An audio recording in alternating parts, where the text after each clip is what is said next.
रामबाण 4.0 batch and उसके अंदर इकोनॉमिक्स के लगभग हम लास्ट की क्लासेस की तरफ है। जो मैंने आपको बोला था कि 2-3 लेक्चर्स के अंदर जो है हम इकोनॉमिक्स को वाइंड अप करने की कोशिश करेंगे। सो उसी के अंदर आज का जो टॉपिक होने वाला है, ये पहले मैंने सोचा था कि इसको रिकॉर्डेड डाल देंगे, लेकिन फिर सोचा कि ठीक है लाइव पढ़ा देते, क्योंकि बहुत सारे बच्चों की ये डिमांड आ रही थी कि सर आप यूट्यूब पे भी डाल दीजिए।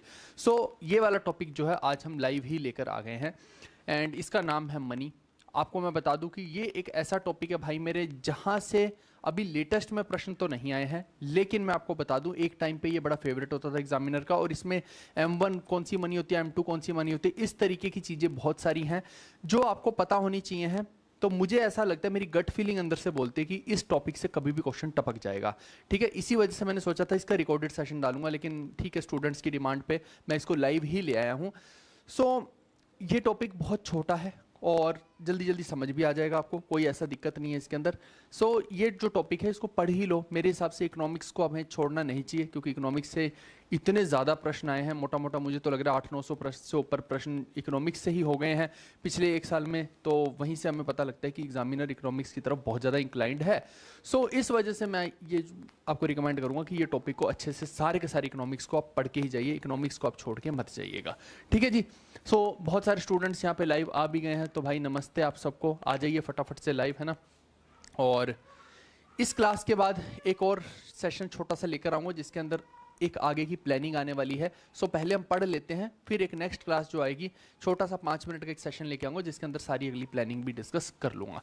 सो ये अभी आप जो पढ़ रहे हैं जीके रामबाण 4.0 बैच पढ़ रहे हैं, 0 to हीरो बैच भाई मेरे, है ना। एसएससी रेलवे के लिए मोर देन सफिशिएंट है। किसी भी विद्यार्थी को ये बैच चाहिए हो तो जीवी कक्षा एप्लीकेशन है हमारी, इस एप्लीकेशन के थ्रू जो है आप इसको परचेज कर सकते हैं। ऐप का लिंक डिस्क्रिप्शन में है। चलिए तो आ जाइए फटाफट से जी।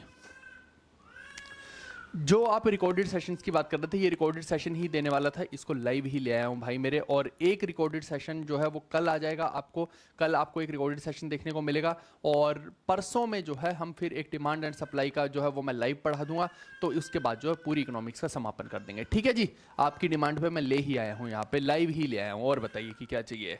चलिए आ जाइए फटाफट से। आप देखिए कि जब भी आपको क्या लगता है कि हमारे देश के अंदर पैसे कितने प्रकार के हैं, मतलब कि जो करेंसी की मैं बात कर रहा हूं अभी, जो मोटा मोटा लिक्विड करेंसी होती है, तो अगर आप देखेंगे तो एक तो आपको सिक्के दिखाई देते होंगे भाई मेरे, है ना। और दूसरा आपको जो दिखाई देते होंगे वो कॉइन्स की जगह पे नोट दिखाई देते होंगे। ठीक है, सो आप समझिए, इस पर रुपए लिख देते हैं एक्चुअली में। सो सिक्के और जो रुपए के नोट हैं, आपको शायद अंदर से ये लगता होगा कि इनको छापने वाली एक ही संस्था होगी, या फिर इनको छापना जो है एक ही व्यक्ति के हाथ में होगा, या तो इसको आरबीआई छापता होगा या फिर जो है गवर्नमेंट ऑफ इंडिया छापती होगी। लेकिन ये कतई सही नहीं है, ये बिल्कुल गलत और भ्रम है आपका। इसमें बिल्कुल डिफरेंट चीज़ें हैं, है ना। सो इसमें दो अथॉरिटीज़ हैं, एक तो है रिजर्व बैंक ऑफ इंडिया और एक है सेंट्रल गवर्नमेंट, लेकिन दोनों के रोल अलग अलग हैं। ऐसा नहीं है कि दोनों हर करेंसी को छाप सकते हैं, ये भी मैं आपको बता दूँ। सो इसमें एक तो ये ध्यान रखिएगा कि आरबीआई का रोल नोट को इशू करने में है क्या, इसका जो पूरा जिक्र दिया गया है ये आरबीआई के एक्ट 1934 में सेक्शन 22 के अंदर दिया गया है। एक तो ये ध्यान रखना, है ना। सो जिसमें जो है कि किस प्रकार के नोट्स को इशू करना है वो आरबीआई की पूरी गाइडलाइंस है उसमें।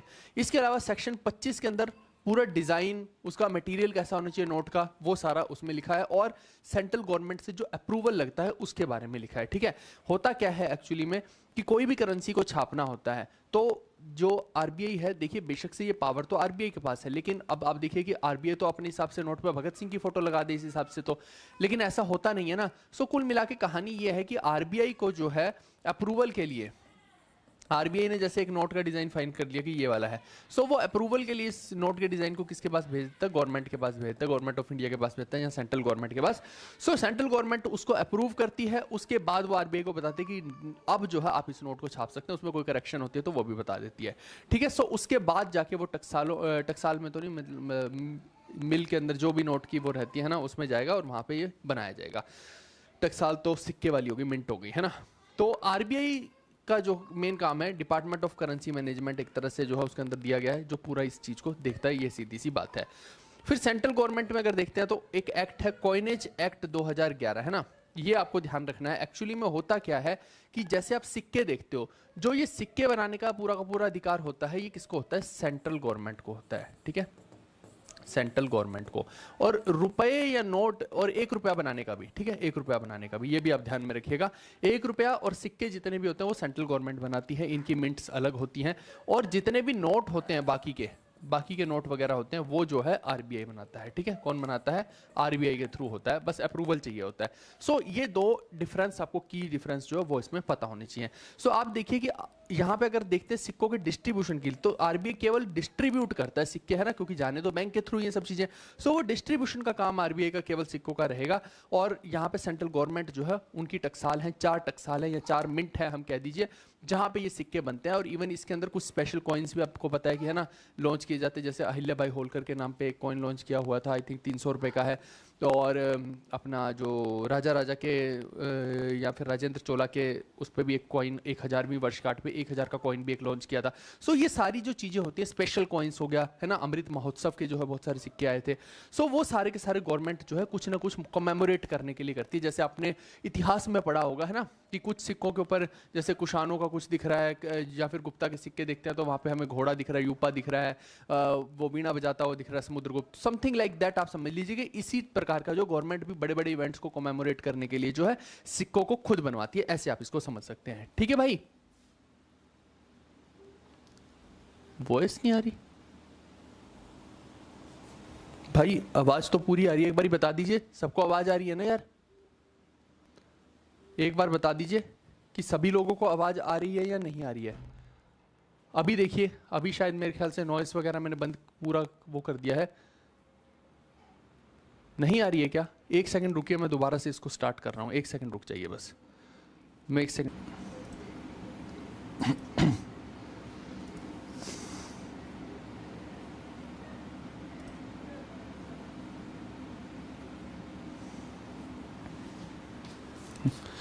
हे गाइस, क्या हालचाल आप सबके? माय नेम इज जीवी सिंह। एक बार फिर से आपके सामने हाजिर हूं। बहुत सारे स्टूडेंट्स की कंप्लेंट आ रही थी कि शायद आवाज़ लाइव में क्लियर नहीं आ रही थी, तो इसीलिए मैंने दोबारा से लाइव को स्टार्ट कर दिया है। आप देखिए, आज जो हम पढ़ने वाले हैं वो मनी को पढ़ने वाले हैं। सो अभी आप जीके रामबाण 4.0 बैच पढ़ रहे हैं। सो इसके अंदर आप देखिए कि मनी का जो है टॉपिक मैंने पहले भी बताया कि अभी लेटेस्ट में तो इसके प्रश्न नहीं आए, लेकिन आगे जो है मुझे ऐसा लगता है, मेरी गट फीलिंग बोलती है इसके प्रश्न कभी भी आ जाएंगे। एक वक्त होता था कि इससे प्रश्न बहुत सारे आया करते थे। आपने शायद कुछ प्रश्न पुराने अगर देखे हो तो उसमें M1, M2, M3, M4 करके कुछ पढ़ा होगा। सो वो इसी के अंदर है ना, वो अलग अलग प्रकार की मनी होती है। सो एक बार जितने भी स्टूडेंट है मेरे को बता दीजिए, अब क्लियर है ना जी? ठीक है, अब मैंने दोबारा से रीस्टार्ट मारा है पीछे से, तो अब क्लियर ही आपको आवाज आएगी। तो एक बार दोबारा से देख लेते हैं। आप देखिए कि जब भी पैसे की छपाई होती है तो 2 तरह की करेंसी हमारे देश के अंदर हम देखते हैं ना। सो एक तो हो गया आपका सिक्का, कॉइन जिसको आप बोलते हैं, और दूसरा जो है वो हो जाएगा नोट। ठीक है, ये हो गया आपका नोट हो गया, और ये हो गया कॉइन। सो आप देखिए कि इनको छापने का जो जिम्मेदारी है ना, ऐसा नहीं है कि वो सारी की सारी सेंट्रल गवर्नमेंट पे है, या फिर ऐसा भी नहीं है कि दोनों की जिम्मेदारी जो है आरबीआई पे है। सो ये 2 मेन अथॉरिटी हैं, एक आरबीआई है, एक सेंट्रल गवर्नमेंट है। लेकिन जब भी इनको बनाना होगा तो आप देखो कि जो कॉइन बनाना, सिक्का बनाना है, या तो सिक्का बनाना है या फिर 1 रुपए का नोट बनाना है, ये दोनों चीज में ये अथॉरिटी किसके पास रहती है? ये सेंट्रल गवर्नमेंट के पास रहती है। लेकिन वहीं पे बाकी के नोट्स की अथॉरिटी जो है, वो आरबीआई पे रहेगी। ये बात आपको ध्यान में रखनी है, ठीक है। यानी आरबीआई कुल मिला के सिक्के बना नहीं सकता है, लेकिन जो सिक्के की डिस्ट्रीब्यूशन है वो तो बैंक के थ्रू ही होनी है। सो वो आरबीआई ही करेगा डिस्ट्रीब्यूशन का काम, लेकिन बस बनाएगा नहीं, ये बात ध्यान रखना।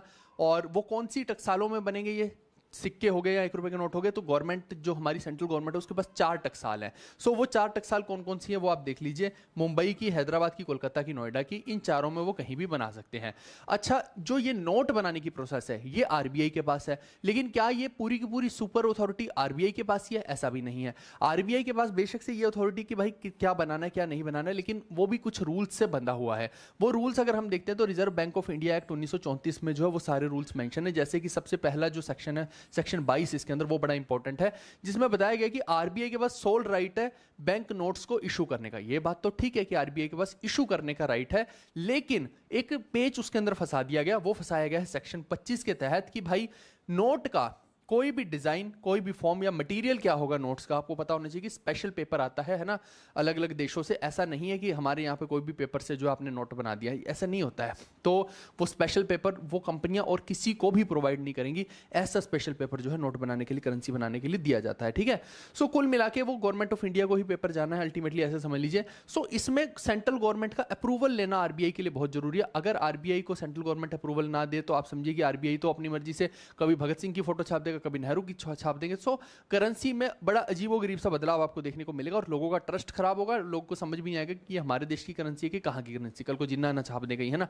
सो पॉइंट ये है यहाँ पे कुल मिला के कि यहाँ पे कोई भी नोट है जैसे, सो नोट का जो है आरबीआई तभी उसको इशू कर सकता है जब इसको वो सेंट्रल गवर्नमेंट पे भेजेगा भाई मेरे, है ना। सेंट्रल गवर्नमेंट क्या करेगी, इसको अप्रूव करेगी। अगर उसने अप्रूव कर दिया और इसमें चेंजेस बता दिए तो वो चेंजेस करके आरबीआई की खुद की अलग टकसाल है ना, अलग मिंट्स हैं, ये ध्यान रखिएगा, और गवर्नमेंट की अलग है। सो आरबीआई फिर उसके थ्रू जो है उनकी प्रिंटिंग करवाएगा, ये आप समझ सकते हैं। सो आरबीआई के अंदर एक department of currency and management, अलग से स्पेशल डिपार्टमेंट है जो यही काम करता है। और अगर सेंट्रल गवर्नमेंट की बात करते हैं तो ये जो सेंट्रल गवर्नमेंट, मैंने अभी बताया था आपको कि सिक्के वगैरह बनाने का अधिकार सेंट्रल गवर्नमेंट पे, या 1 रुपए का नोट बनाने का अधिकार इन पे है, वो कौन से एक्ट के तहत है, कॉइनेज एक्ट 2011 के तहत है। ये बात भी आप ध्यान में रखिएगा।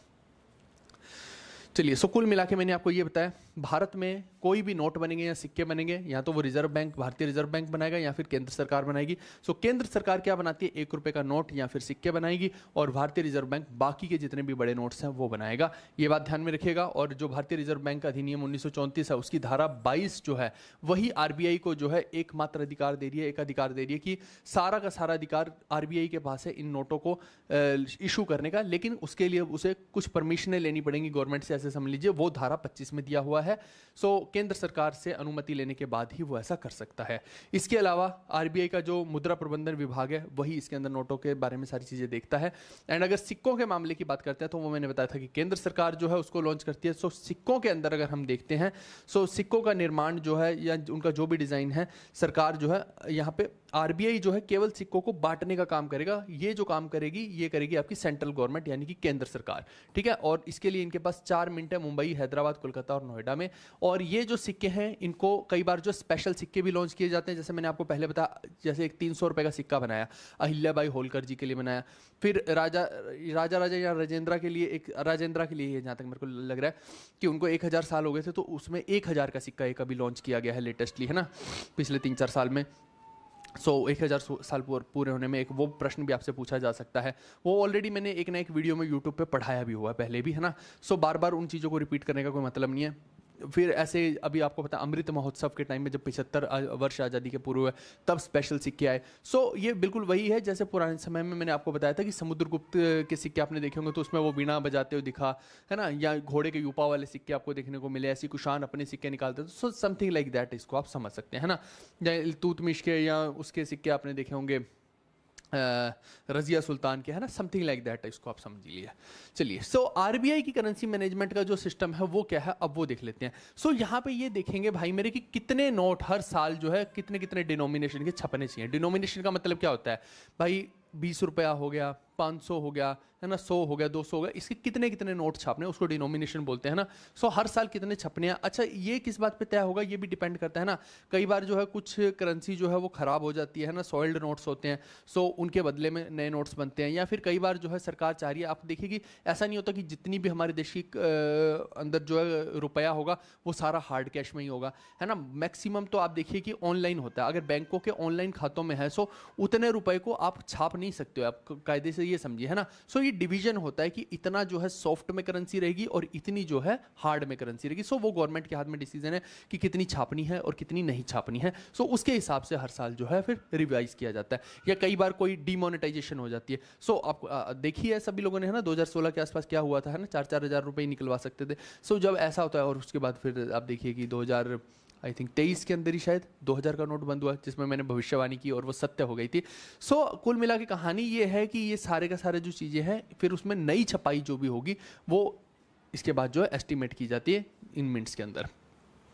फिर आरबीआई उनके लिए ऑर्डर प्लेस करता है ना कि कितनी करेंसी को प्रिंट करवाना है। सो अगर हम देखते हैं करेंसी नोट प्रिंटिंग प्रेस में, तो गवर्नमेंट ओन्ड हो सकती है या फिर जो आरबीआई ओन्ड हो सकती है, जो मैंने आपको पहले भी बता दिया। तो गवर्नमेंट की जो है वो बहुत सारी हैं, नोट्स के लिए मैं बोल रहा हूँ, है ना। अब सिक्के के लिए टकसाल मैंने 4 पहले ही बता दी थी, जैसे मुंबई वाली, नोएडा वाली। यहाँ पे ये नोट के लिए है नासिक की करेंसी प्रेस और एक देवास करेंसी प्रेस है। देवास कहाँ पे पड़ता है आपका? मध्य प्रदेश में पड़ता है ना, और नासिक आपका जो है महाराष्ट्र में पड़ता है। सो कुल मिला के गवर्नमेंट को अगर वो जो 1 रुपए के नोट जैसे मैंने आपको बताया, या कोई स्पेशल नोट छपवाने, तो वो यहाँ पे छपेंगे। लेकिन अगर आरबीआई को नोट छपवाने हैं, तो आरबीआई के लिए कौन से हैं भाई मेरे? आप देखिए, Mysore currency press, Salboni currency press, है ना, ऐसी जो करेंसी प्रेस है इन पे जो है आरबीआई छपवाता है। इसके अलावा रिटर्न्ड नोट्स जितने भी होते हैं जो वापस आते हैं ना, सो उसमें जो है चेक होता है, जैसे जो मार्केट में डाले गए नोट्स, अब उनमें जो है बहुत सारे नोट वापस आएंगे। ऐसे भी होता है, बहुत सारे नकली वाले मार्केट में भी बैठे हैं, वो नकली नोट जो छाप बना के जो है डाल रहे हैं। आपने बहुत सारी वेब सीरीज भी देखी होंगी। सो एक तो वो नकली नोटों को एलिमिनेट करना पड़ेगा गवर्नमेंट को। दूसरा, आप देखिए कि कोई भी गंदे नोट होंगे उनको एलिमिनेट करना पड़ेगा। इसके अलावा जो साफ सुथरे अच्छे नोट होते हैं उनको रख लिया जाता है, बाकियों को डिस्ट्रॉय कर दिया जाता है, और उसके बदले में फिर नए नोट छापे जाते हैं। कुल मिला के कहानी ये है। इसके अलावा types of Indian bank notes की भी हम बात कर लेते हैं। सबसे पहला 1 रुपए का नोट अगर कोई पूछ ले भाई मेरे, फर्स्ट 1 रुपी नोट इंट्रोड्यूस कब हुआ, तो 30 नवंबर 1917 को भारत में पहला 1 रुपए का नोट जो है लॉन्च किया गया था। ये 1917 की बात है। आप समझिए उस टाइम पे हम आज़ाद नहीं थे, है ना। सो मोटा मोटा आप समझ सकते हैं कि गांधी जी जब वापस आए थे, है ना, और अगर समझना है तो जलियांवाला बाग कांड से लगभग 2 साल पहले की बात है, ऐसे आप समझ सकते हैं ना। चंपारण मूवमेंट के आसपास की बात है, ऐसे भी समझ सकते हैं। इसके अलावा प्रिंटेड कहाँ हुआ था, तो ये इंग्लैंड में प्रिंट हुआ था भाई मेरे, लेकिन यहाँ पे भारत में इसको लॉन्च किया गया था। अब क्योंकि आपको पता है कि वहाँ पे प्रिंट हुआ था, तो किंग जॉर्ज की फोटो उस पर छपी हुई थी, है ना। हमारे तो कोई राजा की फोटो थी नहीं उस पर, ना ही हमारा कोई वर्चस्व उस टाइम पे अंग्रेज समझते थे। सो किंग जॉर्ज 6 की जो फोटो बाद में हुआ करती थी, तो हुआ क्या कि जब हमारा देश आज़ाद हो गया सन 47 में, तो 1949 में हमारी गवर्नमेंट ने फिर से 1 रुपए का जो है नोट उसको लॉन्च किया था। तो उसमें जो किंग जॉर्ज 6 की फोटो हुआ करती थी, इस फोटो को जो है हटा दिया गया था, और इस फोटो की जगह पे ये जो अशोका पिलर से हमने एम्बलम लिया था, है ना, सारनाथ वाला, इसको लगा दिया गया था, लाइन कैपिटल को। ये बात आप ध्यान में रखिएगा। सो यहाँ भी मैंने वही बताया है कि 2 तरह की प्रेस होती हैं, एक को आरबीआई देखता है और एक को जो है सरकार देखती है हमारी। सो ये 2 तरह की प्रेस हो गई। इसके अलावा अच्छे नोटों को रख लिया जाता है, और गंदे जितने भी नोट हैं उनको खत्म करके नए नोट को प्रिंट कर दिया जाता है, या फिर कभी जो है डिमोनेटाइजेशन हो जाएगी, विमुद्रीकरण हो जाएगा, तो तब ऐसा किया जाता है। इसके अलावा अगर भारत के अंदर नोटों के प्रकार की बात करते हैं, तो सबसे पहला 1 रुपए का नोट जो इंग्लैंड में छपा था, वो भारत के अंदर जब लॉन्च किया गया था, तो वो 1917 में किया गया था, 30 नवंबर 1917 को। इसके अलावा स्वतंत्र भारत का कब किया गया था, तो 1949 में किया गया था, है ना, जब हमारा संविधान बन रहा था, उसी ड्यूरेशन में। 1950 में तो लागू हुआ संविधान, बन 1949 में गया। सो 1 रुपए का नोट तब लॉन्च किया गया था, और किंग जॉर्ज 6 की जो उस पर फोटो थी उसको हटा के जो है लाइन कैपिटल जो अशोक की है उसको यहाँ पे प्रिंट कर दिया गया था। तो ये आप देख सकते हैं, ये 1917 का रियल वाला नोट है। ये मैंने आपको रियल वाला भी यहाँ पे दिखा दिया। ये तो जितनी भी हम बनाते हैं ये माइंड मैप टाइप होता है ना, ये जैसे जिसने 211 लिख दिया, ये 1 रुपया है, लेकिन ये रियल वाला है। तो ये मैंने रियल वाला यहाँ पे आपको दिखा दिया है ना। सो बिफोर 1949 जो है किस तरह का होता था, ये इस तरह के नोट हुआ करते थे। फिर 1949 के बाद जब सरकार ने किया, ये मेरे पास पड़े भी हुए थे ओरिजिनल, है ना। सो अब देखने पड़ेंगे कि कहाँ रखे हुए हैं। सो आप देखिए कि जैसे ये एम्बलम है, तो इसका ही एक जो छपाई सी आपको जो है इसी का एक अक्स यहाँ पे भी दिखाई दे रहा है एम्बलम का। सो इस तरीके के नोट जो है बनने लग गए थे। ये कुछ इंपॉर्टेंट फैक्ट्स हैं जो आपको ध्यान में रखने पेपर के पॉइंट ऑफ व्यू से, क्योंकि ये गवर्नर्स ऑफ आरबीआई है, ठीक है। सो सबसे पहले गवर्नर आपसे पूछा जा सकता है आरबीआई के कौन है, तो सर ऑसबॉर्न स्मिथ हैं। इसके अलावा सेकंड पूछ लेगा तो जेम्स ब्रेड टेलर हैं। लेकिन थर्ड वाले बहुत इंपॉर्टेंट है, इनको स्टार मार्क कर लीजिए। आप सोचेंगे कि थर्ड वाले इंपॉर्टेंट क्यों हैं, उसके पीछे कारण ये है भाई, ये इंपॉर्टेंट इसलिए है क्योंकि ये इंडियन है, फर्स्ट इंडियन गवर्नर है, इस वजह से, है ना। तो ये कौन से, सी डी देशमुख साहब हैं। सो फर्स्ट इंडियन गवर्नर है, इस वजह से इंपॉर्टेंट है। एक बार कोई बच्चा अगर ये बता दे कि फर्स्ट वुमेन गवर्नर आरबीआई की कौन रही है, तो भी मजा आ जाएगा, ठीक है। So first governor to sign currency launched by RBI अगर पूछा जाएगा तो वो जेम्स टेलर होंगे, है ना।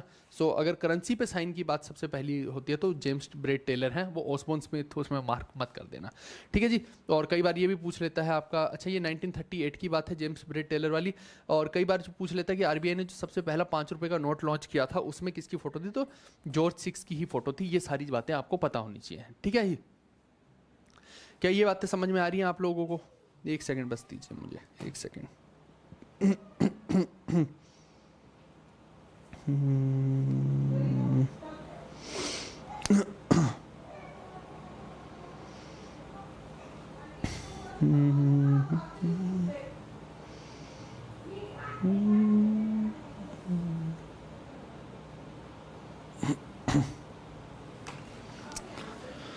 ठीक है भाई, चलिए अब आगे बढ़ते हैं हम।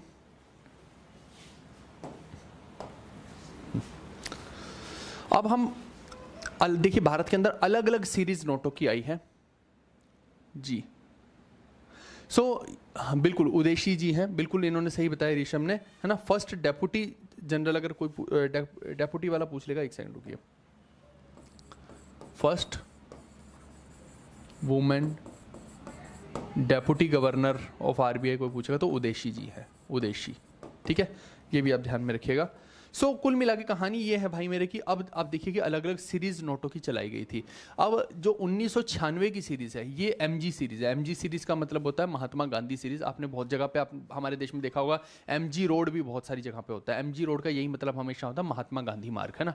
आप देखिए ये 1996 में लॉन्च की गई थी और इसमें क्या था, महात्मा गांधी को जो है पहली बार इसके अंदर इंट्रोड्यूस किया गया था। पहले महात्मा गांधी इसमें नहीं हुआ करते थे, ठीक है। पहली बार 1996 में यहाँ पे आए और लायन कैपिटल को इस साइड रखा गया, इस साइड महात्मा गांधी को रखा गया। लगभग ऐसे वाले नोट्स थे, आप ऐसे थोड़ा सा एक अंदाजा लगा सकते हैं ना। बेसिकली दोनों का है वाटरमार्क आपको देखने को मिल रहा है, ये बात आप ध्यान रखिए। फोटो भी है इनका और यहाँ पे आपको पीछे जो है एक अक्स महात्मा गांधी का भी दिखाई देता था। उसके बाद ये तो हो गया पहली बार वाले, है ना। उसके बाद फिर चेंज हुए तो महात्मा गांधी सीरीज 2005 वाली आई।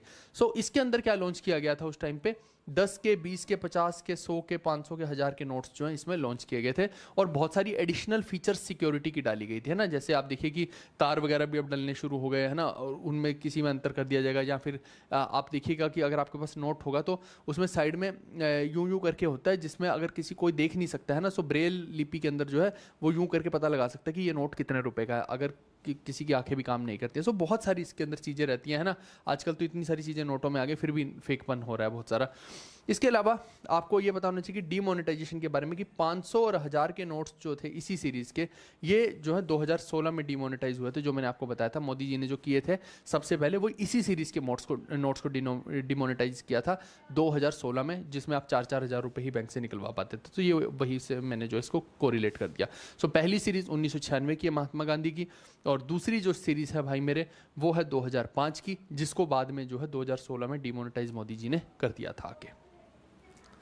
आगे अब आती है नई सीरीज 2016 की, है ना। यानी कि आप समझिए कि 2016 में डीमोनेटाइजेशन हुई तो ऑब्वियस सी बात है नई सीरीज आनी ही है। इस टाइम पे एक नई सीरीज आती है MGNS, है ना, महात्मा गांधी न्यू सीरीज। इसके अंदर इंडिया के अलग अलग कल्चरल हेरिटेज और साइंटिफिक अचीवमेंट्स को नोट्स के ऊपर दर्शाया गया था, है ना। आप यहाँ पे मंगलयान वगैरह, ये बहुत सारे चंद्रयान वगैरह, ये सब, लाल किला, है ना, कोणार्क का टेम्पल, ये सांची स्तूपा, ये सब आप इन नोटों पे देख सकते हैं, जिसके बारे में हम आगे चर्चा कर लेंगे। ये नोट्स आप समझिए कि पहले के कंपैरिजन में थोड़े छोटे थे। आप देखिए कि उतने बड़े नहीं थे। तो ये किस लिए रखा गया, पॉकेट फ्रेंडली, है ना। पेपर तो बचेगा, बचेगा, पॉकेट के अंदर भी इजीली आ जाएंगे इस वजह से, है ना। ब्राइटर थे, शार्पर थे, एक्स्ट्रा सिक्योरिटी फीचर के साथ थे, डायमेंशंस को रिड्यूस कर दिया गया था, ऐसे आप समझ सकते हैं। बहुत सारे नोट रहते हैं 10, 20, 50, 100, 200, 500 और 2000 के, ठीक है जी। और ये बात आप ध्यान रखना कि ये जो 2000 वाला है, इसकी जो डीमोनेटाइजेशन है 2023 में जो है ये डीमोनेटाइज हुआ था, ठीक है जी, बंद कर दिया था, ये दिख ही नहीं रहा था काफ़ी लंबे समय से। 2000 का नोट गायब ही था मार्केट से, तो गवर्नमेंट ने उठा के डीमोनेटाइज ही कर दिया। लो आप देखते हो, क्योंकि ब्लैक की करेंसी चलती है भाई, तो 2000 का नोट आप समझिए कि इधर से उधर करना उसकी गड्डी को ईजी है। लोग क्या करते हैं, बड़ी से बड़ी करेंसी को ब्लैक करने की कोशिश करते हैं, कैश में दबा के रखने की कोशिश करते हैं। आप देखिए ये है ओल्ड करेंसी। अगर किसी को भी इसकी डायमेंशन वगैरह देखनी है, एक बार पेपर में पूछी गई थी तो मैंने लिख दी है यहाँ पे। और न्यू इंडियन करेंसी की बात करते हैं तो ये जो है उस टाइम पे जो 2000 का आया था, 500 का आया था, इसका भी हमने यहाँ पे लिख दिया है ना। अब 2000 का प्रश्न तो नहीं पूछेगा तो ज़्यादा से ज़्यादा इसी का पूछ सकता है ना। इसका कलर पूछ सकता है, स्टोन ग्रे है, इसका डायमेंशन पूछ सकता है, देवनागरी स्क्रिप्ट में न्यूमेरल्स लिख रखे हैं, ये कुछ चीज़ें इसके बारे में बस पूछी जा सकती हैं। इसके अलावा जो मैंने अभी आपको बताया कि जितने भी नोट हुए हैं उनके ऊपर कुछ ना कुछ आकृतियाँ छपी हुई हैं। तो मैंने ये नोट किया कि अभी तो लेटेस्ट में प्रश्न नहीं आए हैं, बट पहले आज से 3-4 साल 5 साल पहले जो है प्रश्न जरूर आते थे कि किस नोट पे किसकी आकृति छपी हुई है। वो यहाँ पे ऑलरेडी हमने क्लियर कर दिया, ठीक है। सो ऑयल एक्सप्लोरेशन साइट आपको यहाँ पे दिख रही होगी, है ना। सो वो 1 रुपये के नोट पे पहले छपा करती थी, फिर जो 2 रुपये का नोट होता था उस पर आर्यभट्टा सैटेलाइट हमारा छपा हुआ था। ऐसे ही आप देखिए ये 5 रुपये का नोट होता था जिसमें किसान खेती कर रहा है, प्लो कर रहा है फील्ड को, है ना। और 10 रुपये के नोट पे आप देखिए कि एलिफेंट, ये आपको एलिफेंट दिखाई दे रहा होगा, यहाँ पे टाइगर और इधर राइनोसोरस, है ना। तो 3 एनिमल दिखाई दे रहे हैं, ये पहले के नोट पे ऐसा हुआ करता था। फिर माउंट हैरियट आपको जो दिखाई दे रहा है, माउंट हैरियट का लाइट हाउस है पोर्ट ब्लेयर का, वो 20 के नोट पे होता था। ये जो पार्लियामेंट आपने देखा होगा, ये तो आज भी दिख जाते हैं ऐसे 50 के नोट, है ना। तो ये पार्लियामेंट 50 के नोट पे हो गया।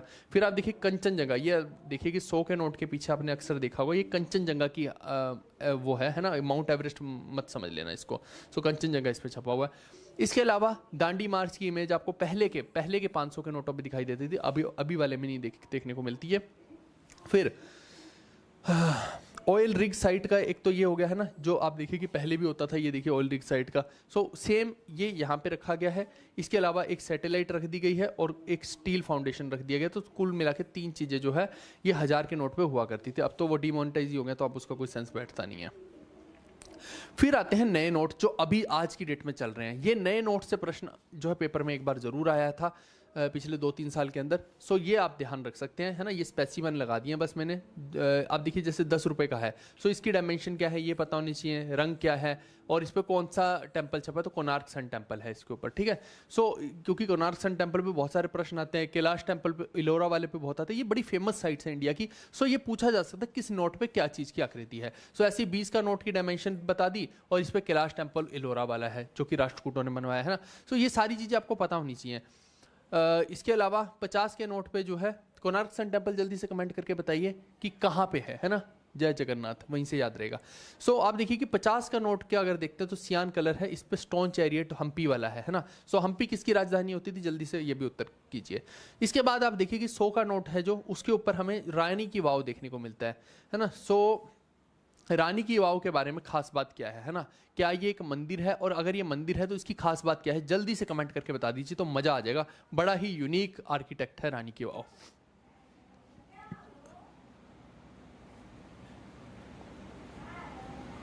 ठीक है, चलिए। सो 200 वाला जो है, 200 वाले में हमें सांची स्तूपा देखने को मिलता है। सांची स्तूपा अशोक वाला है ना। इसके अलावा आप 500 के नोट पे देखते हैं तो हमें रेड फोर्ट पीछे देखने को मिलता है, ये तो होगा ही ना सब पे। सो रेड फोर्ट हो गया। अब 2000 का नोट अब तो नहीं मिलता, लेकिन पहले अगर देखते हैं तो इसमें मंगलयान की जो है यहाँ पे इमेज आपको देखने को मिलती। ठीक है जी, चलिए।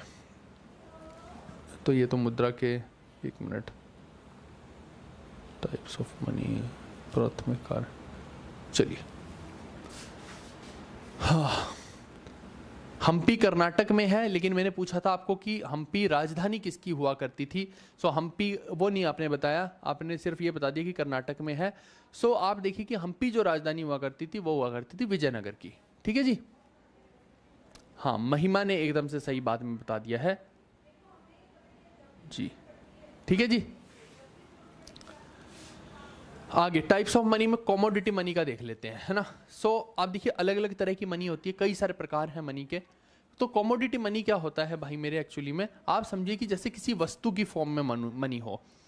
जैसे आप समझिए कि हम बार्टर सिस्टम करते थे, है ना, तो वो भी एक तरह से मनी का ही रूप। आप अगर गांव में रहे हो, हम तो बचपन में रहे काफ़ी लंबा समय। सो हम क्या करते थे, गेहूं के दाने देके, क्योंकि किसानों की फैमिली से हैं भाई मेरे, हरा रंग इसीलिए पहनते हैं ज़्यादा। सो आप देखिए कि गेहूं के दाने देकर हम वो जो कुल्फ़ी आया करती थी उस टाइम पे, है ना, गाँव के अंदर कुल्फ़ी बेचने वाला, उससे कुल्फ़ी ले लिया करते थे। So this was just like barter system, है ना।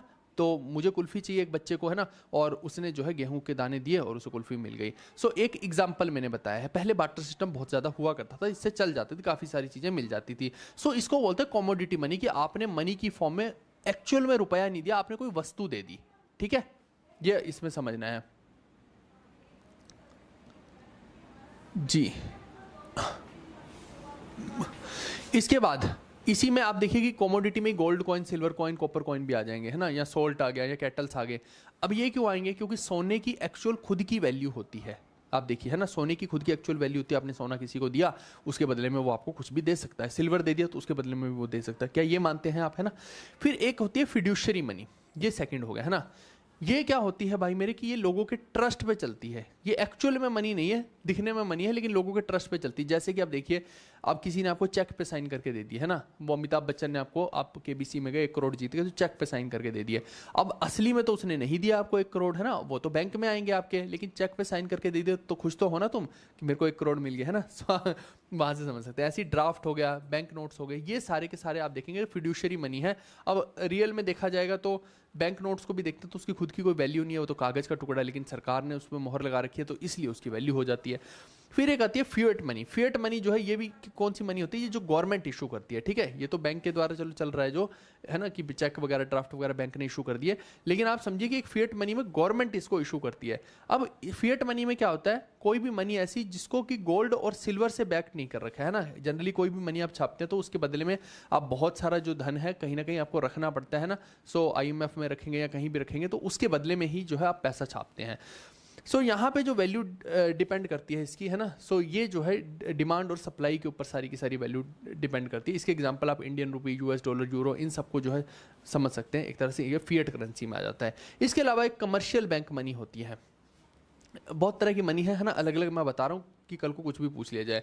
सो ये इसमें बहुत तरह के बैंक डिपॉजिट हो सकते हैं। अब बैंक डिपॉजिट्स में आप देखिए कि जैसे चेक हो गए, इलेक्ट्रॉनिक ट्रांसफर हो गए, आप इधर से उधर, है ना, ऑनलाइन भेजते हैं पैसे, वो सारे के सारा भी तो एक तरह से कमर्शियल मनी ही है। कमर्शियल बैंक मनी है। मैंने बोला ना, हर चीज़ का मनी का नोट थोड़ी होंगे, नोट तो केवल कुछ लिमिटेड ही होंगे, बाकी बैंक के अंदर भी तो मनी होगी जो इधर से उधर ट्रांसफर हो रही है। आपने UPI कर दिया किसी को तो वो नोट तो था नहीं, लेकिन मनी तो ट्रांसफर हुई ना, आपकी सोच में हुई, एक तरह से बैंक की फॉर्म में हुई, लेकिन हुई ना, तो वो भी तो मनी है ना।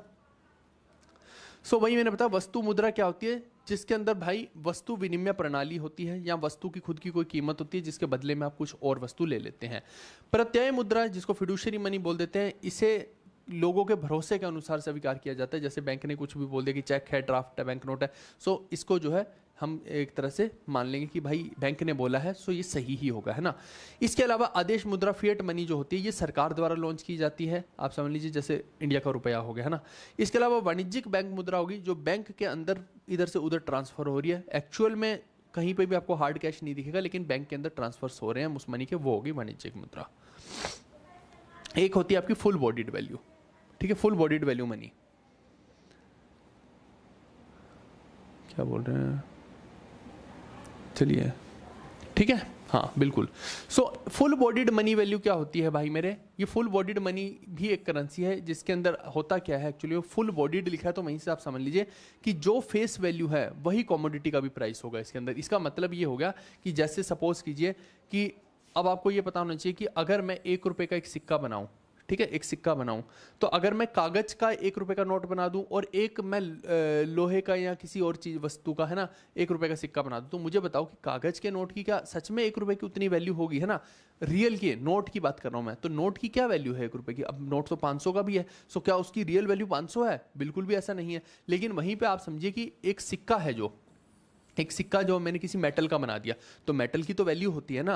अब तुम 1 रुपये का सिक्का सोने का बना दो, तो सोने के सिक्का 1 रुपये, क्या 1 रुपये के ही बराबर चलेगा? आप कॉमन सेंस लगा के देखिए, नहीं चलेगा ना। सो मेरा यही बोलना है कि फुल बॉडीड मनी वही होती है जिसकी मनी वैल्यू उसकी कमोडिटी की वैल्यू के बराबर है। यानी कि अगर आपने वो जो सिक्का बनाया है वो सोने का बना दिया है ना, तो वो 1 रुपये का सिक्का रियल में नहीं कहलाएगा। फिर आपको उसमें लिखना पड़ेगा कि भाई ये सोने का सिक्का जो है 50,000 का है, उसके ऊपर आपको 50,000 लिखना पड़ेगा। वो होता है फुल बॉडीड मनी, है ना।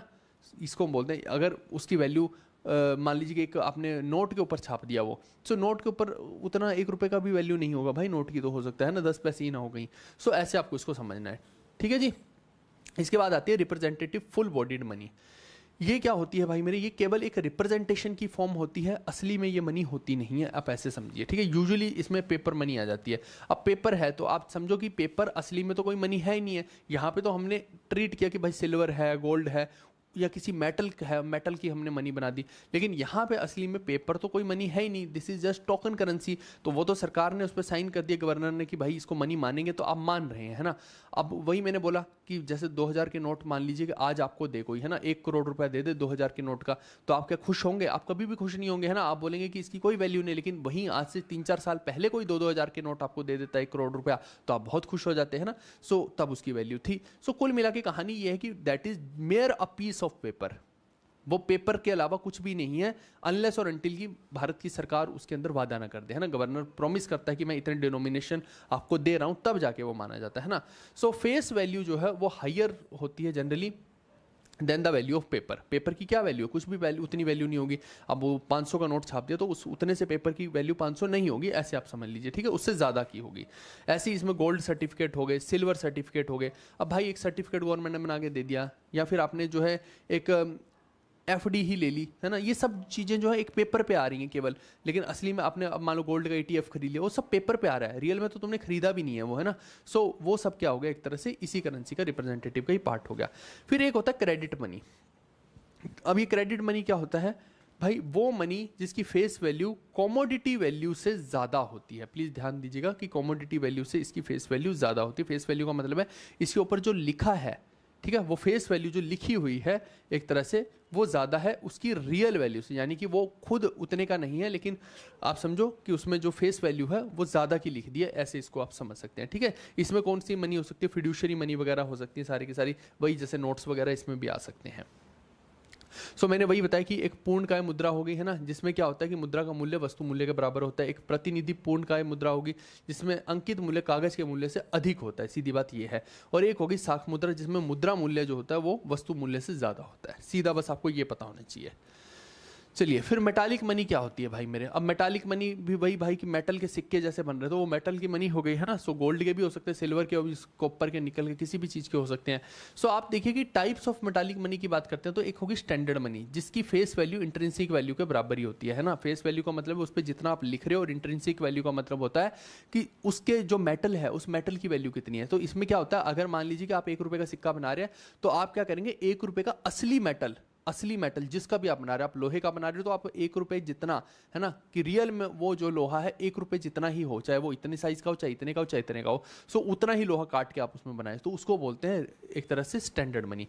सो टोकन मनी क्या होगी, जिसमें फेस वैल्यू इंट्रिंसिक वैल्यू से ज़्यादा होगी, यानी कि आपने लोहे को उतना नहीं काटा, आपने क्या किया कि लोहे को बहुत ही पतला काटा, है ना, और जो है बहुत ही छोटा रखा और उस पर लिख दिया 500। अब असली में वो लोहा 500 का था ही नहीं, आप बाहर लेने जाओगे लोहा तो आपको 500 का इतना सारा मिल जाएगा और वो सिक्का इतना सा है ना। सो इसमें क्या हो गया, फेस वैल्यू ज़्यादा होगी इंट्रिंसिक से। फिर एक होती है सब्सिडरी मनी, ये हो गए छुट्टे पैसे, है ना, 50 पैसे, ₹1, ₹2, ₹10 तक जितने भी छुट्टे जो होते हैं, भान होता है जो, उसको सब्सिडरी मनी बोलते हैं। फिर एक होता है पेपर मनी भाई मेरे। ये सारी मनी के प्रकार हैं, ये कुछ भी आपसे पूछा जा सकता है ना पेपर के अंदर। सो पेपर मनी में ये मैंने लगभग बता ही दिया। रिप्रेजेंटेटिव मनी जो होती है फुली बैक्ड बाय गोल्ड और सिल्वर होती है। कन्वर्टिबल पेपर मनी है जिसको आप एक्सचेंज कर सकते हैं ना स्टैंडर्ड कॉइन से। इनकन्वर्टिबल पेपर मनी जिसको आप कन्वर्ट नहीं कर सकते हैं गोल्ड और सिल्वर में। फिर एक फिएट मनी होती है जो कि गवर्नमेंट अथॉरिटीज इशू करती हैं। सो इसके कई सारे प्रकार बनते हैं पेपर के। ऐसी एक लीगल टेंडर मनी होती है ना, जिसके अंदर बैंक नोट्स या कॉइन आ जाते हैं। सो ये जो मनी है ये लॉ के द्वारा एक्सेप्ट करवाई जाती है, आप ऐसे समझ लीजिए, है ना। सो इसमें भी अलग अलग तरह के टेंडर है। जैसे एक लिमिटेड लीगल टेंडर हो सकता है जिसमें ये बोल दें कि भाई 50-50 पैसे के कॉइन जो है आप एक्सेप्ट कर सकते हैं केवल ₹20 तक, है ना, ऐसे एक फिक्स किया जा सकता है। फिर एक अनलिमिटेड लीगल टेंडर हो सकता है भाई मेरे, जिसमें क्या होगा कि जैसे ₹1 के, ₹2 के, ₹5 के, ₹20 के कॉइन आप अनलिमिटेड दे सकते हैं। सो ये लिमिटेड और अनलिमिटेड इसके अंदर पार्ट हो जाता है। इसके बाद आता है नॉन लीगल टेंडर मनी।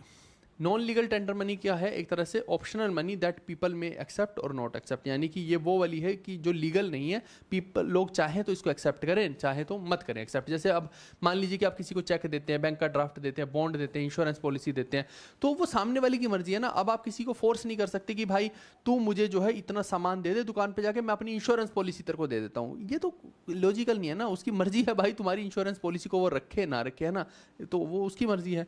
ऐसे आप देखिए कि एडजेसेंट या नियर मनी, ये क्या होता है कि ये रियल में मनी नहीं होती लेकिन मनी जैसी होती है ना, जिसको हम मनी के तौर पे एक लिक्विड फॉर्म में ही होती है, इसको इस्तेमाल कर सकते हैं। जैसे कि नेशनल सेविंग डिपॉजिट हो गए, गोल्ड हो गया, सिल्वर हो गया, गवर्नमेंट के डिबेंचर्स हो गए, ये सारी इसी में आ जाएंगे। इसके अलावा आप देखिए कि बैंकिंग मनी के अंदर ही अलग अलग तरह की मनी हो सकती है। बैंकिंग मनी में चेक हो सकता है, डिमांड ड्राफ्ट हो सकता है, बैंकर्स चेक हो सकता है, ट्रैवलर चेक हो सकता है, पोस्टल ऑर्डर हो सकता है। ये कौन सी मनी होगी, बैंकिंग मनी, यानी कि जो बैंक आपको इशू कर रहा है ना। तो बैंक में भी मैंने बताया था ना, डीडी हो गया, चेक बुक हो गई, ये सारा बैंक की मनी है। तो उसी के अंदर जो बहुत सारे ट्रांसफर्स भी चल रहे हैं, तो ये सारे उसमें होते हैं। सो कुल मिला के एक गैर कानूनी मुद्रा होगी, एक निकट मुद्रा हो गई, फिर बैंकिंग मुद्रा के अलग अलग प्रकार बता दिए, cheque, demand draft, banker cheque, travel cheque, ये सब, ठीक है। चलिए अब इसके बाद आता है प्लास्टिक मनी। प्लास्टिक मनी कौन कौन सी हो सकती है भाई मेरे? आपके पास क्रेडिट कार्ड है, डेबिट कार्ड है, ये सारे प्लास्टिक मनी में आएंगे। आप स्वाइप करते हैं और वहाँ से जो है आपके पैसे कट जाते हैं, तो वो क्या हो गया? एक प्लास्टिक मनी की फॉर्म में हो गया।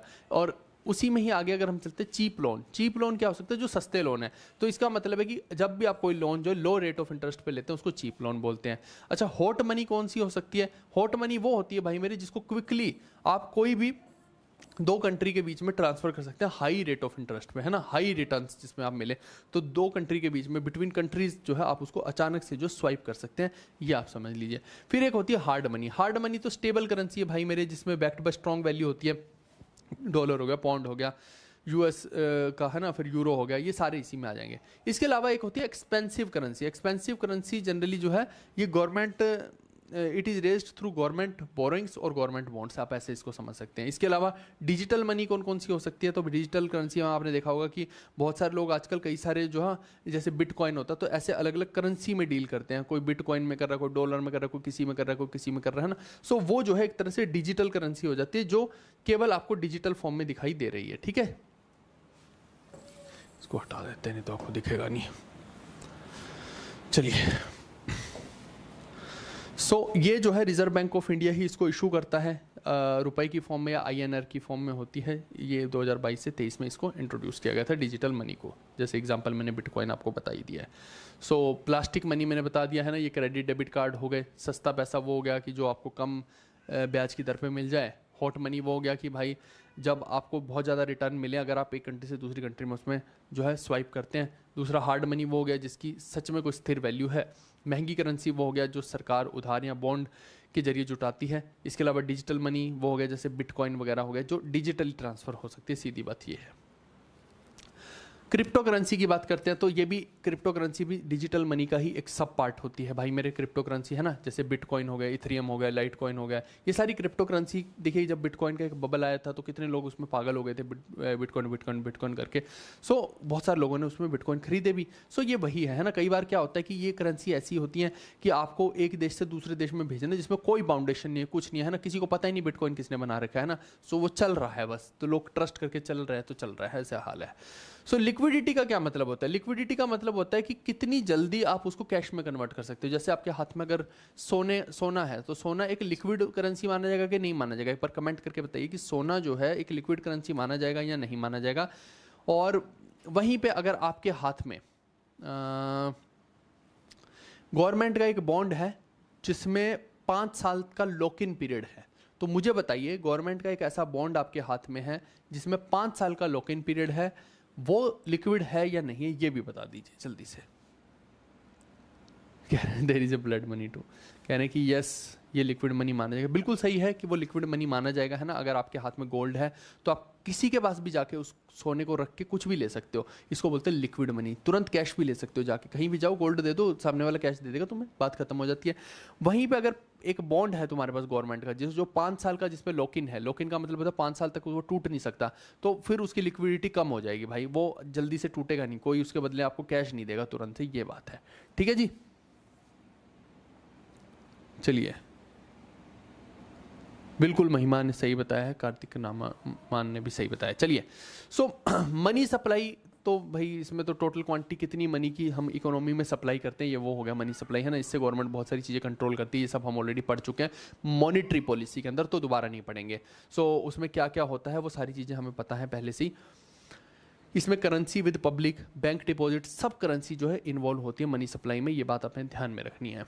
इसके अलावा मनी सप्लाई किस किस चीज़ को अफेक्ट कर सकती है, तो भाई मैंने आपको ये सारे कंसेप्ट मॉनेटरी पॉलिसी में बताए थे कि महंगाई को आप कंट्रोल कर सकते हैं, इंटरेस्ट रेट को कर सकते हैं, डिमांड और सप्लाई को कर सकते हैं, कैश फ्लो को कर सकते हैं। क्या ये सब बताया हुआ है मॉनेटरी पॉलिसी में? मौद्रिक नीति देख लीजिएगा, वहाँ पे आपको सारा डिटेल में मिल जाएगा। अब उसको अननेसेसरी यहाँ पे वापस से डिस्कस करें, आपका टाइम खराब करें, कोई मतलब नहीं है। फिर डिमांड डिपॉजिट की बात करते हैं तो डिमांड डिपॉजिट किसके बराबर होता है ये आपको पता होना चाहिए, ये मैंने ब्लू लाइन में लिख दिया है। जो भी डिमांड डीडी जिसको बोलते हैं, डिमांड डिपॉजिट हमेशा किसके बराबर है? करंट अकाउंट में आपने कुछ भी डिपॉजिट करा रखा है या सेविंग अकाउंट में। जनरली 2 तरह के अकाउंट होते हैं, एक सेविंग अकाउंट हो गया नॉर्मली जो हर किसी का खुला होगा जिसमें आप सैलरी वगैरह लेते हैं, और एक होता है करंट अकाउंट जिसमें आप बिजनेस करते हैं, है ना। तो करंट अकाउंट में ही जनरली बड़े बड़े ट्रांजेक्शन होते हैं, सेविंग अकाउंट में कभी भी बड़े ट्रांजेक्शन नहीं होते हैं। करंट अकाउंट को हमेशा जो है बिजनेस के लिए यूज किया जाता है। इन दोनों के अंदर जितना भी आपने पैसा डिपॉजिट करा रखा है उसको बोलते हैं डिमांड डिपॉजिट। लेकिन वहीं पे अगर आपको टाइम डिपॉजिट पूछ लिया जाए तो टाइम डिपॉजिट वो होता है जो आपने एक पर्टिकुलर टेन्योर के लिए फिक्स करवा दिया। जैसे कि आप समझो आपने एफडी करवाई, सो आप 1 लाख रुपए की अगर एफडी करवा दी तो वो 1 साल के लिए आप तोड़वा नहीं सकते। टैक्स सेविंग वाली है तो 5 साल तक नहीं तोड़वा सकते हैं, पता है ना ये सारी बातें। सो वो एफडी हो गई। अच्छा, एफडी तो आपने एक बार में करवा दिया, आपके पास 1 लाख थे। कई बार क्या होता है हर महीने इंसान का मन है कि भाई 5-5 हज़ार या 10-10 हज़ार रुपए हर महीने में एक एफडी करवाऊं। सो उस एफडी को आरडी बोलते हैं ना, रिकरिंग डिपॉजिट, यानी हर महीने आप 10 हज़ार रुपए दे रहे हो और वो एक एफडी ही है, बस उसमें रेट ऑफ इंटरेस्ट थोड़ा कम होता है। सो एफडी और आरडी या फिर कोई भी और फिक्स डिपॉजिट है वो सारे टाइम डिपॉजिट में आ जाते हैं। ठीक है जी। सो क्रिप्टो करेंसी का मैंने बता ही दिया भाई, बिटकॉइन, इथेरियम, लाइटकॉइन, ये सब क्रिप्टो करेंसी में आ जाता है। लिक्विडिटी क्या होता है? तरलता होती है कि जिस चीज़ को आप तुरंत जाओ मार्केट में और उसके बदले कोई कैश दे दे तो उसको बोलते हैं तरलता या लिक्विडिट मनी, है ना। सो मनी सप्लाई में क्या होता है ये हम ऑलरेडी मौद्रिक नीति में पढ़ चुके हैं। इसके अलावा आप देखिए कि ये डिमांड डिपॉजिट क्या होता है? बैंक में मौजूद करंट अकाउंट के अंदर जितना पैसा है और जो आपने सेविंग अकाउंट में रख रखा है वो दोनों को मिला दीजिए तो ये होता है आपका डिमांड डिपॉजिट। वहीं पे टाइम डिपॉजिट क्या होगा? जो आपने एफडी या आरडी करवा रखी है या फिर और कोई टाइम डिपॉजिट करवा रखा है जो एक पर्टिकुलर टाइम के बाद ही आप तोड़ सकते हैं उस पॉलिसी को, है ना। बहुत सारी पॉलिसियां भी तो करवाते हैं ना। सो ये सारा का सारा इसमें आ जाएगा। चलिए अब बात करते हैं ब्रॉड मनी की और नैरो मनी की। ये बड़ा इंपॉर्टेंट कंसेप्ट है। अब बिल्कुल अनुराग सही है आपका जी। चलिए अब ये देखिए ब्रॉड मनी और ये जो नैरो मनी का कंसेप्ट है ये बड़ा ध्यान से समझिएगा। ये बड़ा मुश्किल भी कई बार लोगों को लगता है लेकिन बड़ा इंपॉर्टेंट कंसेप्ट है। तो अगर आपने ये समझ लिया तो मुझे लग रहा है कि काफ़ी हद तक जो है आप खींच ले जाएंगे इसमें। आप देखो ब्रॉड मनी क्या हो सकती है आपके हिसाब से? ब्रॉड मनी वो होती है जो बड़े लेवल पे, ब्रॉड का मतलब होता है कि जिसके अंदर सारी नीचे की मनियाँ समा जाए, है ना।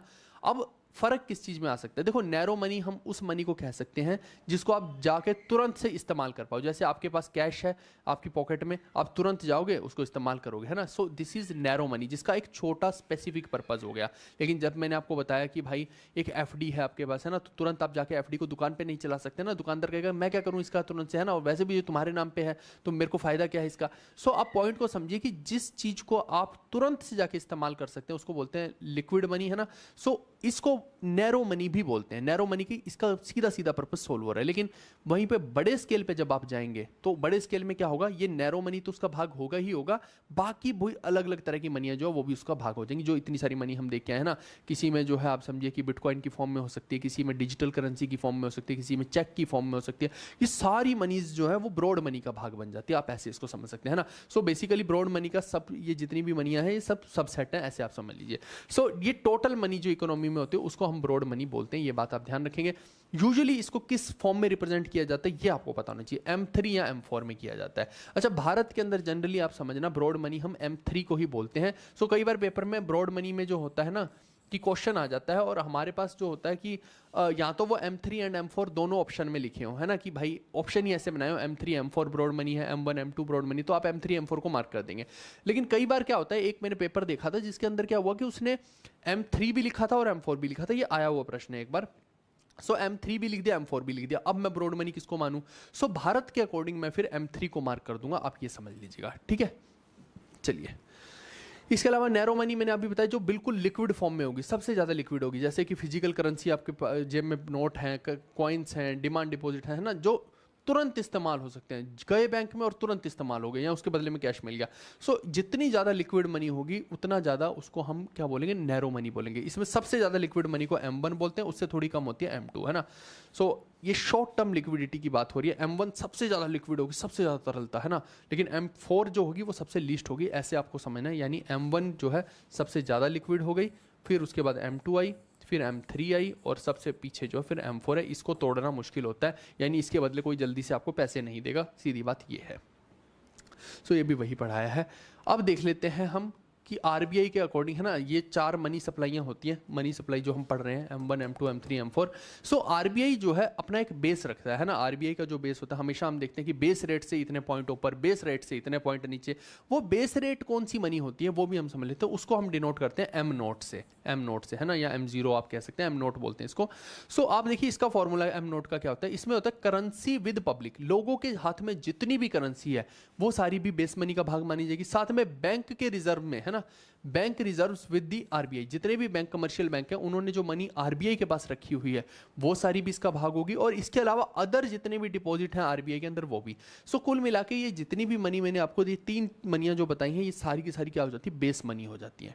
ठीक है, ये बेस मनी हो जाती है। फिर इसके ऊपर लगते हैं मल्टीप्लायर फैक्टर, जो बैंक आप देखेंगे कि कर्जे वगैरह देते हैं ना, सो मैंने जैसे बताया कि ये बेस मनी है, फिर बैंक इसको कर्जे वगैरह पे देगा, फिर उससे जो और पैसा बनाएगा, सो वो इससे क्या हो जाएगा, M1 और M3 की ग्रोथ होती है। जनरली जो कमर्शियल बैंक होते हैं ना, उसके अंदर कोई पूछ ले आपको कि किस प्रकार की मनी होती है, कमर्शियल बैंकों की बात कर रहा हूं मैं, प्लीज ध्यान रखिए इस बात का। सो कमर्शियल बैंकों में M1 और M3 का इस्तेमाल होता है, ये बात ध्यान में रखिएगा।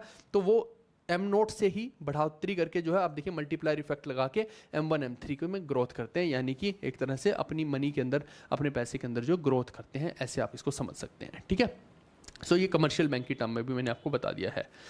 सो कुल मिला के अगर M नोट में इंक्रीज होगा तो आप समझिए कि इसका यही मतलब है इस पूरी लाइन का, कि जो बैंकों के अंदर हमारा पैसा है उसके अंदर भी एक तरह से इंक्रीज होना शुरू हो जाएगा, लिक्विडिटी में भी इंक्रीज होना शुरू हो जाएगा, और ओवरऑल मनी सप्लाई बढ़नी शुरू हो जाएगी। ठीक है, वो जो मैंने बताया था आपको कि आरबीआई जो है एक बार अगर चाहे तो बहुत सारी मनी को सप्लाई को बढ़ा सकता है, चाहे तो रोक सकता है, वो सारा कंसेप्ट इसमें आप लगा के इस बात को समझ सकते हैं। चलिए फिर हम सबसे पहली बात कर लेते हैं M1 के अंदर कि नैरो मनी क्या होता है ना, उसकी डिटेलिंग हम समझ लेते हैं। बिल्कुल महादेव की लाडली, एकदम आपने सही उत्तर दिया है।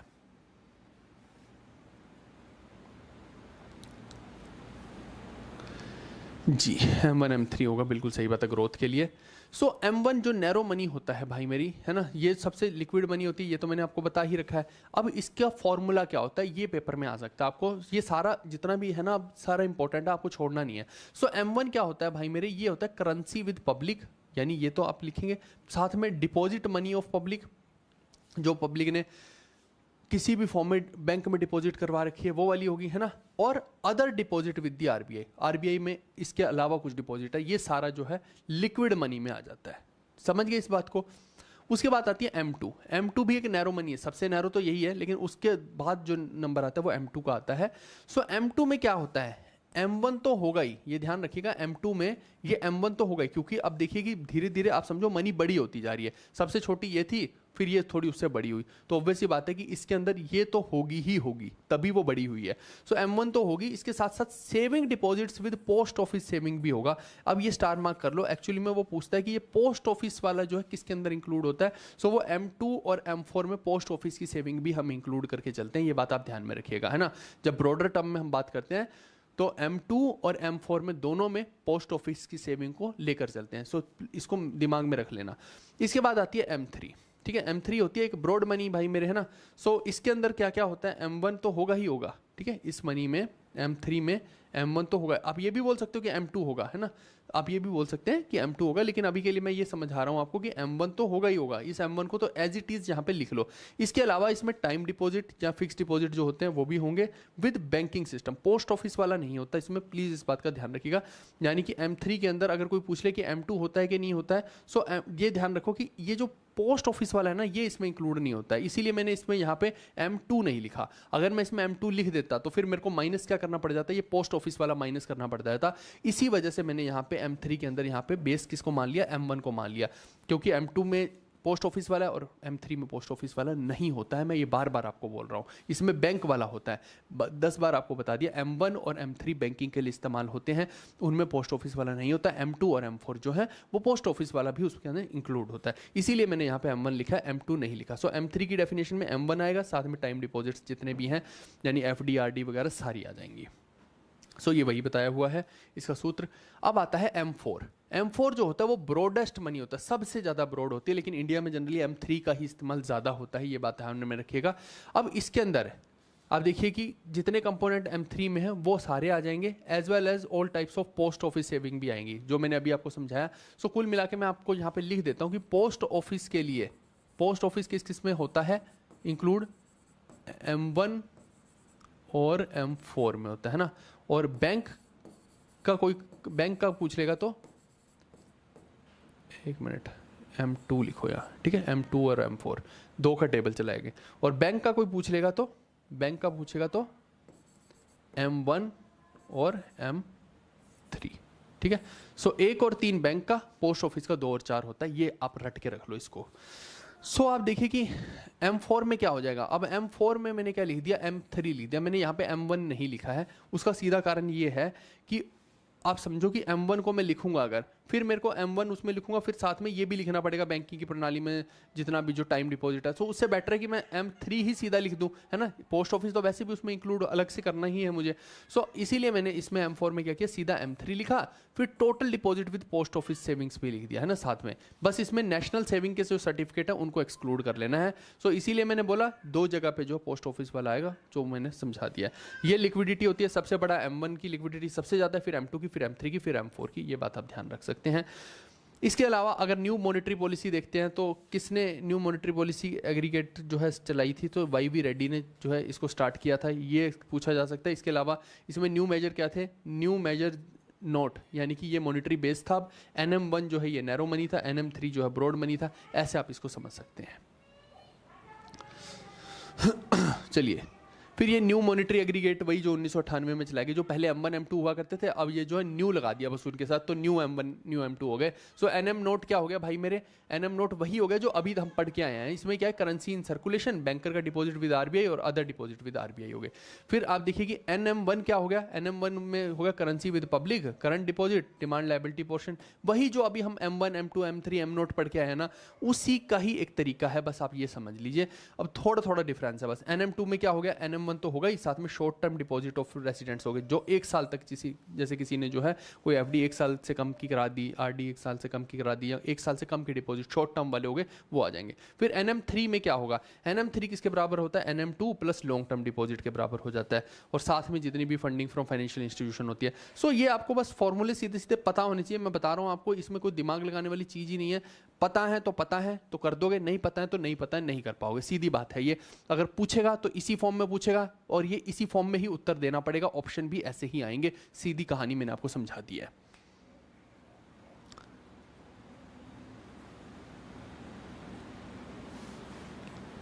क्या कह रहे हैं, बुक पब्लिश्ड होगी तब लगाइएगा सर, ठीक है। चलिए, अब एक लिक्विडिटी एग्रीगेट देख लेते हैं। लिक्विडिटी एग्रीगेट की मतलब कि जो लिक्विड मनी जितना भी है उसका एग्रीगेट करना, टोटल करना, ऐसे समझ लीजिए। सो L1 में जो है क्या हो सकता है, एक तो M3 और साथ में deposit with post office saving, ये जो है लिक्विडिटी एग्रीगेट हो जाएगा L1 वाला, ठीक है। M3 क्या होता है मैं बता दिया, और M3 में पोस्ट ऑफिस वाला नहीं होता है, सो इसीलिए हमने अलग से पोस्ट ऑफिस वाले को ऐड कर लिया इसमें, क्योंकि M1 M3 में पोस्ट ऑफिस नहीं होता है। फिर एक L2 होता है, L2 में क्या होगा, L1 तो होगा ही होगा, साथ में टर्म डिपॉजिट भी होगा, सर्टिफिकेट ऑफ डिपॉजिट भी होगा। L3 में क्या है, L3 में L2 तो होगा ही, साथ में public deposit of non banking financial companies भी होगा। सो ये जो है एग्रीगेट्स बता दिए। अभी जो भी बताया है ये उसी का क्रक्स है और कुछ नहीं है ना। अभी मैंने सारा जो आपको बताया कि ब्रॉड मनी क्या होती है, नैरो मनी क्या होती है, सारा अभी समझा दिया है उसी का। जैसे M3 का ये फॉर्मूला हो गया है ना। सो आप आगे चलेंगे तो सारे फॉर्मूले भी आ जाएंगे। लिक्विडिटी कितनी होती है किसी की, M2 का क्या फॉर्मूला है, M3 का क्या फॉर्मूला है, M4 का क्या फॉर्मूला है, ये आपके रिविजन के लिए मैंने डाला है चार्ट केवल। ये लगभग मैं सारी चीज़ इसकी पढ़ा ही चुका हूँ, ठीक है। इसके अलावा डीमोनेटाइजेशन वगैरह हुई थी, तो भारत में कई बार डीमोनेटाइजेशन हुई है बीच में। जैसे आपको मैं बता दूं कि 10-10 हज़ार के नोट भी हुआ करते थे, सो वो डीमोनेटाइज किए थे, उसका कोई बड़ा इम्पैक्ट हुआ नहीं था डीमोनेटाइजेशन का, है ना। सो उसका कोई लेना देना ज़्यादा है नहीं है। मैंने लिखा भी हुआ था, एक सेकंड मैं आपको बता देता हूँ, देख लूँ इसमें है भी कि नहीं, इसमें डाला है कि नहीं मेरे को नहीं ध्यान। अच्छा डाला हुआ है, ठीक है ठीक है। पहले क्वेश्चन कर लेते, इसमें डाल ही रखा, मुझे लगा कि इसमें डाला क्यों नहीं है। चलिए ठीक है, क्या हुआ है, बिल्कुल सुजाल साहब का जो है रैंक आया है और OS की पोस्ट इनको मिली है। आई थिंक इन्होंने मेरे को बताया था कि GST इंस्पेक्टर की भी मिल सकती थी, लेकिन इन्होंने अपने घर की वजह से पोस्ट प्रेफरेंस में ऊपर वही भर रखा था। इनका मैंने शायद शेयर नहीं किया। सुजाल भाई मैं आपका शेयर करूंगा। क्या है कि बहुत सारे बच्चों का आ रखा है और समय थोड़ा मिल नहीं पा रहा है ना, मैं भी कुछ घर के कामों में या बच्चों के साथ बिजी हो जाता हूँ। सो इस वजह से मैं शेयर करता हूँ आज या कल में आपका भी, ठीक है। तो बहुत सारे बच्चे हमारे सेलेक्ट हुए। आप बताइए किस में नहीं हुआ। OS इतने सारे लोग बन गए, GST इंस्पेक्टर इतने बन गए भाई मेरे, है ना। ये जो अपना क्या कहते हैं CBI के अंदर हो गए, ED के अंदर हो गए, ASO हो गए। बताओ आप मेरे को कि क्या चाहिए, यही तो चाहिए ना कि अच्छा कंटेंट बन जाए और उसको पढ़ के आपका सिलेक्शन हो जाए। तो बच्चों बहुत सारे ऐसे हैं जो यंग है भाई मेरे, यंग बच्चे सेलेक्ट हो रहे हैं। सो ये बड़ा इंपॉर्टेंट है यहाँ पे। Which of the following is use to denote broad money. अब देखिए कि इसमें M3 भी हो सकता है, M4 भी हो सकता है, लेकिन मैंने आपको क्या बताया कि जनरली भारत के अंदर जो M3 को ज़्यादा इस्तेमाल करते हैं।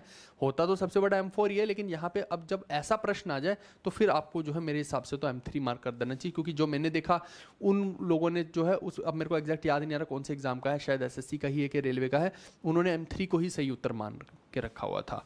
सो वो फिर मैंने थोड़ी रिसर्च की तो पता लगा कि M3 भारत में सबसे ज़्यादा इस्तेमाल होता है, इसलिए उन्होंने मान लिया। चलिए फिर M3 and M4 are known as. अब देखिए कि अब इसने प्रश्न ही ऐसा पूछ लिया कि M3 और M4 को क्या बोलते हैं। सो मैंने आपको क्या बोला, नैरो मनी कौन सी होती है, M1 and M2। So broad money कौन सी होती है, M3 एंड M4। सीधी बात है, सो B उत्तर हो जाएगा। Which one of the following forms of money supply is considered as the most widely used in Indian monetary system? तो ये देखिए इसी वजह से उसको लिया गया था, तो M3 जो है मोस्ट वाइडली यूज्ड होती है। फिर आपसे ये पूछ रहा है कि इन चार कंसेप्ट्स में से M1, M2, M3, M4 the post office savings are included in. तो पोस्ट ऑफिस की सेविंग का भी मैंने बताया था और बैंकिंग का भी बताया था। बैंकिंग का जो है 1 और 3 है, पोस्ट ऑफिस में 2 का टेबल चलाना है तो 2 और 4 का है। सो 2 और 4 कहाँ पे दिख रहे हैं आपको, ये रहा। सो डी इसका उत्तर हो जाएगा। ठीक है, तो यहाँ पे मैंने वो भी लिख दिया कि बैंकिंग वगैरह का कौन सा होता है, ये भी आप देख लीजिएगा। कमर्शियल बैंक का जो है वो M1, M3 होता है, ये भी आ सकता है और ये तो आया ही हुआ एक बार। So what is the total stock of money in circulation among the public at a particular point of time called. So इसको क्या बोलते हैं, जितनी भी टोटल मनी जो पूरी मार्केट में गई है उसको मनी सप्लाई बोलते हैं। सीधी सी बात है, ये तो हम पढ़ के ही आए हैं ना आज। फिर RBI के अकॉर्डिंग जो है लिक्विडिटी का ऑर्डर बताना है हायर से लोअर में। सो सबसे ज़्यादा हाई किसकी होती है, M1 की होती है, फिर M2 की, फिर M3 की, फिर M4 की। सीधा है, ए उत्तर हो जाएगा। ये तो पढ़ा दिया आज आपको। Which measure of money supply is known as monetary base. So monetary base किसको बोलते हैं हम, तो ये भी मैंने आज आपको बताया। ये भाई M नोट कहाँ है, ये रहा। M नोट को मॉनिटरी बेस बोलते हैं, और क्या है।